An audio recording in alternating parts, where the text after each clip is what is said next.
Hello friends, আসসালামু আলাইকুম। অনেক দিন অসুস্থতার কারণে আপনাদের মাঝে ভিডিও নিয়ে আসতে পারিনি। আজকে আরেকটা নতুন ভিডিও নিয়ে আসলাম। আইফোন 7 প্লাস সেটটির সমস্যা হচ্ছে, সেটটি চার্জে লাগাইলে ফুল চার্জ দেখায়, কিন্তু চার্জ থেকে খুললে সেটটি 0% চার্জ। তাহলে আজকে এই সমস্যাটি সমাধান করব কীভাবে, আপনারা দেখতেই থাকুন। সেটটি আমরা আগে থেকে খুলে রাখছি, সেটটি খুলে নিব, তারপর ব্যাটারিটা খুলব।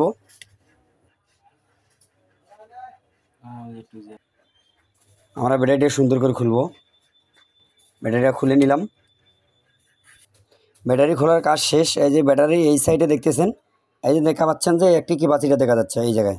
এই ক্যাপাসিটারটি আমরা শর্ট করে দিলে সেটটি আর বন্ধ হবে না, আর 100% চার্জে থেকে খুলিলে 100% চার্জে থাকবে। আমরা এই ক্যাপাসিটিটা শর্ট করে দেবো, দেখতেই থাকেন। দেখার পর দেখি কি হয়।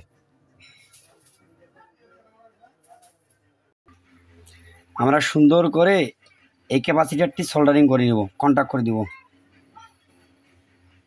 দেখতেই থাকুন আমরা কিভাবে কন্ট্যাক্ট করি। কন্ট্রাক্টের কাজ শেষ। এখন আমরা ব্যাটারিটা পুনরায় আবার সেটিং করব। এই দেখতে থাকুন, আমরা কন্ট্যাক্ট করছি এই যে ক্যাপাসিটারটি। আমাদের কন্ট্রাক্টের কাজ শেষ। এখন আমরা ব্যাটারিটা ফিটিং করব আবার নতুন করে। হ্যালো ফ্রেন্ডস, দেখতে পাচ্ছেন এই যে ফোনটা আমাদের ওপেন হচ্ছে। এই ফোনটির আর কোনো সমস্যা নেই।